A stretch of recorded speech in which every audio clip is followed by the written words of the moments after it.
right, it's Cookie Bookie time. Welcome to Reading with Robin McKedo. I'm going to read A Tale of Two Beasts by Fiona Robertson.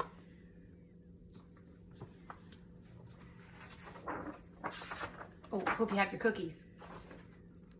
I was walking home from Grandma's house through the deep dark woods when I spied a strange little beast.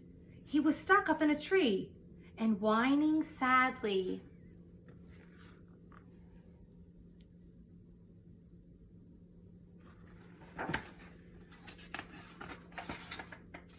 So I decided to rescue him. I will call you Fang, I told him, and I wrapped him warmly up in my scarf and carried him safely home.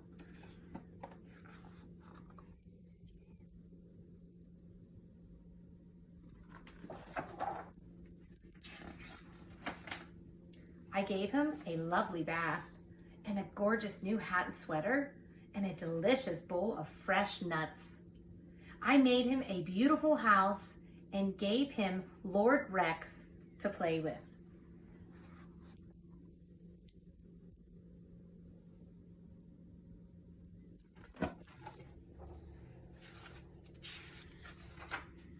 I took him out for lots of long walkies to keep him fit and healthy.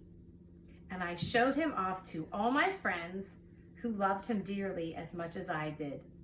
Ooh, amazing, awesome, so cute.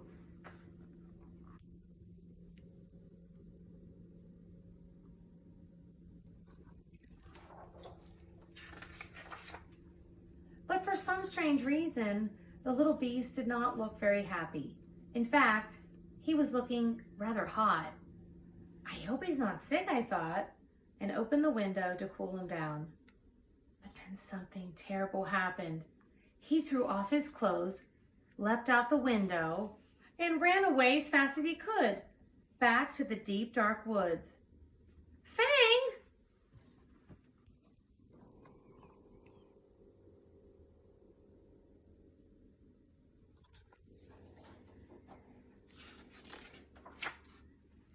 I wanted to go and look for him, but Mama had other plans. Dinner time! Ugh. Bath time! Ooh. Bedtime! Grrr. I couldn't sleep. I missed the little beast and wondered if I would ever see him again. But then a small furry shadow appeared at the foot of my bed.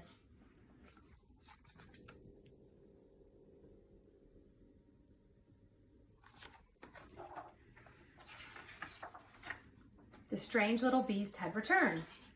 He seemed quite pleased to see me, and I began to think that maybe, just maybe, he wasn't that strange after all.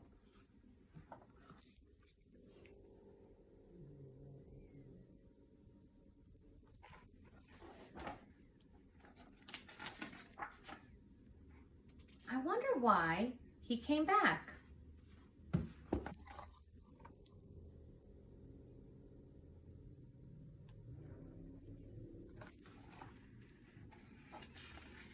A Tale of Two Beasts, Part 2, The Terrible Beast.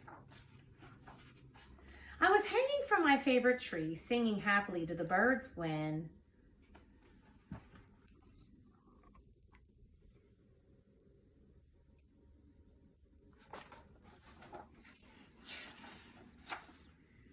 I was ambushed by a terrible beast. He growled at me and tied me up and carried me off to her secret lair. So boys and girls, you could see this is the story told by the beast, not the little girl.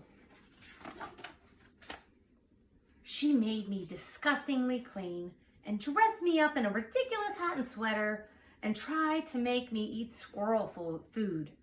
She kept me in a tiny box with nothing for me to do and nowhere for me to hang from. So this is a different point of view, boys and girls.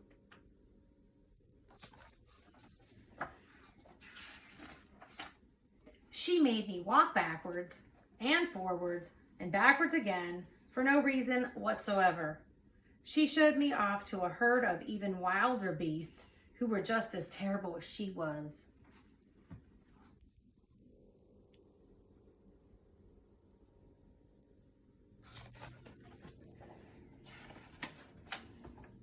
I had had enough.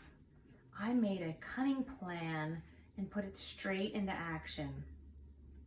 A plus B equals freedom. Free once more. I raced back to the deep dark woods before the terrible beast could catch me. Woohoo!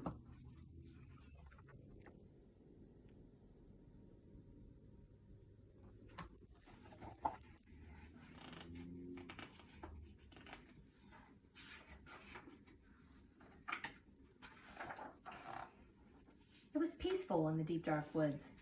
A bit too peaceful, perhaps, and also a bit wet. In weather like this one could do with a nice warm hat, I snuck back to retrieve it under cover of darkness.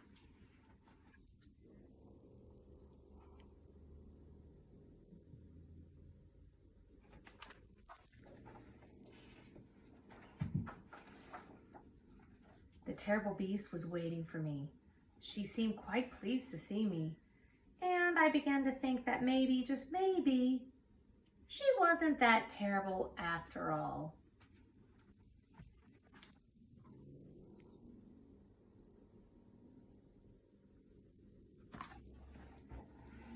I think that's it for pictures. Yep. All right, boys and girls. Hope you enjoyed this week's Cookie Bookie. See you next week.